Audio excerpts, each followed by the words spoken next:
सत्य जहिले तितो हुन्छ र सत्य धेरै पछाडि मात्रै प्रमाणित हुन्छ। यो कुरा तपाईँहरूलाई कतिको थाहा छ छैन, तर म नेपाली दाजुभाइ दिदीबहिनीहरूलाई म एउटा के सत्य भन्न गइरहेको छु भने आज नेपाली जनताहरूले र अहिलेको यङ स्टार अहिलेको जेन्जी भाइ बहिनीहरूले सत्यलाई स्वीकार्न सक्छ होला त? मलाई लाग्छ सत्यलाई स्वीकार्न सक्छ जस्तो लाग्दैन।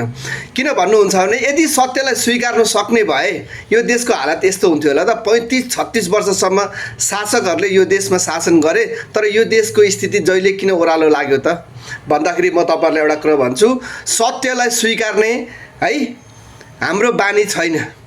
हामी फेकको पछाडि कुद्ने हामी जमातहरू नेपालमा भएको कारणले गर्दाखेरि अहिले पनि हामी फेकलाई नै विश्वास गरेर हामी हिँडिरहेका छौँ। त्यसै कारणले गर्दाखेरि हाम्रो देशको स्थिति यो भएको हो। अर्को कुरा म के पनि भन्छु भने नि, विश्वको सबैभन्दा पपुलर मान्छे हिटलर थियो क्या।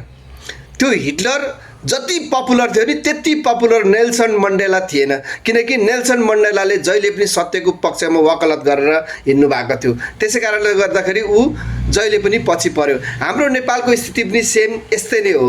यदि यो देशको राष्ट्रको यो देशभित्रको भएका धर्म संस्कार संस्कृति जात जाति भाषाहरूलाई यदि बचाउँछु, यो देशको राष्ट्रिय सिङ्गो अखण्डतालाई बचाउँछु, यो राष्ट्रको भूगोललाई बचाउँछु र यो देशमा सत्य गरेर हिँड्छु, सत्य बोल्छु भनेर जो व्यक्ति यो देशमा हिँड्छ त्यो व्यक्तिलाई यही नेपाली जनताबाट उसलाई पागल तुल्याइन्छ।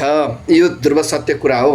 अर्को कुरा म के पि भन्न चाहन्छु भने, एकजना प्राध्यापकजीले भन्नुभएको थियो एउटा कुनै पनि टेलिभिजन कार्यक्रम, नेपालभरि जहाँ जहाँ अनकन्टा ठाउँमा ठुल्ठुला गुम्बाहरू बनेका छन्, ती गुम्बाहरूको संख्या जति छ र त्यसको स्ट्रेन्थ, त्यसको शक्ति जति छ, त्यो नेपालको सेनाको भन्दा बढी छ भन्ने देखिएको छ। त्यहाँ यो देश नेपालको अनकन्टा ठाउँमा बनिएका गुम्बाहरूमा जति शक्ति छ नि त्यति शक्ति हाम्रो सिङ्गो नेपाल आर्मीको छैन भनेर उहाँले एउटा इन्टरभ्यूमा दिनुभएको थियो। त्यसै कारणले गर्दाखेरि हामी जहिले पनि पहिला पनि र अहिले पनि हामी फेक शासकको अनुशासनमा बस्ने हामीलाई बानी परिसक्यो।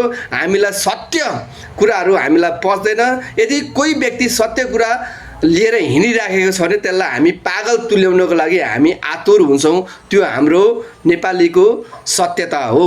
त्यसै कारणले गर्दाखेरि तपाईँ हामीले अब इतिहासको कुनै कालखण्डमा नघटेको घटना पूर्व तराईको क्षेत्रमा साम्प्रदायिक दङ्गा घट्यो है, साम्प्रदायिक दङ्गा भयो।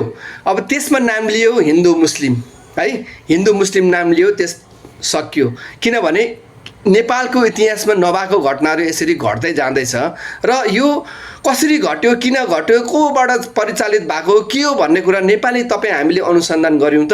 हामीले गऱ्यौँ न, किनकि हामी जहिले फेक मान्छेको पछाडि र पपुलर मान्छेको पछाडि मात्रै कुद्ने हामीलाई सिस्टम हामीलाई लगाम लगाइदिएको छ, पहिला पनि र अहिले पनि। अहिले त पहिला भन्दा पनि अहिले झन् धेरै छ।